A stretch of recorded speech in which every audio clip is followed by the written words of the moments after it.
Once again, there is no law mandating that schools allow students to use opposite-sex bathrooms. This is an informed, conscious choice by the district. Women are preyed upon by predatory men, young girls especially. Multiple verifiable sources report that 1 in 4 girls is sexually assaulted by age 18. We're not talking about being called names or having thoughts of suicide. These are actual physical sexual assaults at the hands of a predatory male, regardless of how that male identifies. From experience, I assure you, sexual assault also leads to thoughts of suicide and self-harm. What is incredibly relevant to this ongoing issue is that most of these attacks, 44%, occur at school. Not at home, not at church, at school. Minor girls are placed under your protection at school. They deserve the same level of consideration and protection as all other students every day. But we're told it's homophobic and bigoted to want to keep usage based on same sex. The logic of that argument escapes me. We're told if a man wanted to attack a girl in a bathroom, he would just walk in and do it. Yeah, we know 44% of attacks happen just like that. This district acknowledges bathrooms are a problem, with drugs, vaping, consensual sex, even at the elementary level. Liberty High School at times just closes the bathrooms because of these issues. Some teachers suggested porta potties as a solution. We're all acknowledging that school bathrooms are a problem, but girls' concerns are ignored. Girls are told to stop hating and to quit worrying about what's in someone's pants. But we also must protect trans girls too. We're told the safest place for a boy who identifies as a girl is in the girls' bathroom. That's not true at all. The obvious safest place for any student clearly would be a single-person bathroom. It's also the easiest, cost-free, readily available solution. Every campus already has a single-person bathroom available. Using the information on the enrollment application and birth certificate that every student is required to provide and is used to automatically assign 99.99% of students to one of 2 sets of facilities. For the 1% of students who are uncomfortable using their same-sex facility, this solution again costs no money, requires no facility modifications, and provides them with greater privacy, greater rights, and more safety than all other students on campus. Do I think that kids should not be able to use the bathroom? No. You guys come up here and say that we should be supporting all children. You are absolutely correct. So all those 140 girls that sent in letters asking for boys to stay out of their bathroom, where's their support? So when you say that this is not happening, it doesn't happen in our schools, what are those 140 girls at Liberty High School talking about? It doesn't matter. It's still a school in our district that we should be taking care of, period. So that is the problem. We're not asking for these trans kids not to use the bathroom. We're asking them to respect the girls that want to use the bathroom. There is a very small percent. They can go to the nurse's office.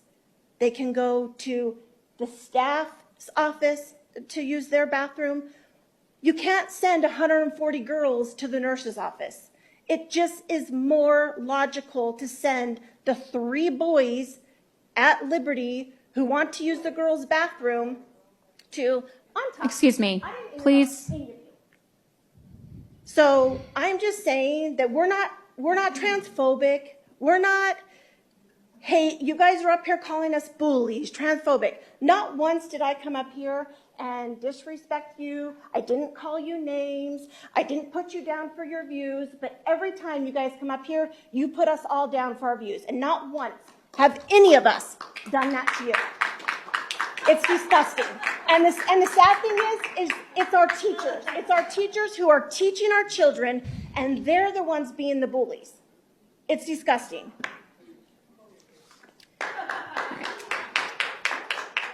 AB 1028 is designed to hurt women and benefit pimps and abusers. By repealing the obligation for medical providers to report suspicions of abuse unless the woman is harmed by a gun is an affront to all women. Women must be close to death before there is a mandated report. Over the last few years, females have lost their safe places, their bathrooms, their podium spots, their awards, and even their name, woman, adult, human, female.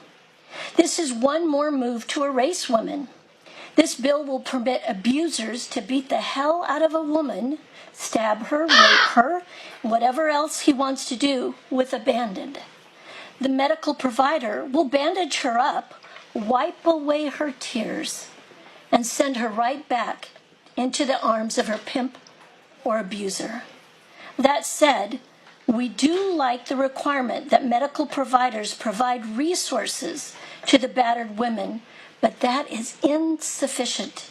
Mandated reporting must stand. The sources referred in the bill don't support removing mandated reporting.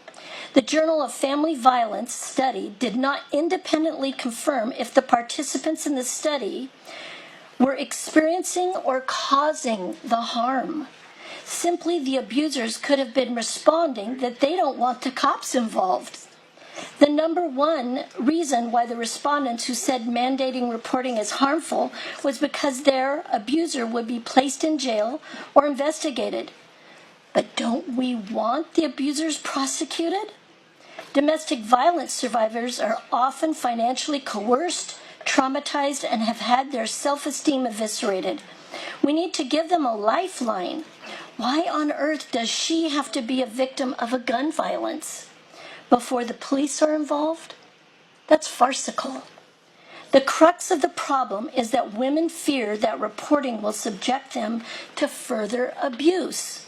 This bill will subject women to a return to a cycle in which the violence increases and will leave them without safe shelter, at the mercy of an abuser who is not being jailed. Address the re-abuse issue instead of making it easier for pimps and abusers to harm women. Thank you.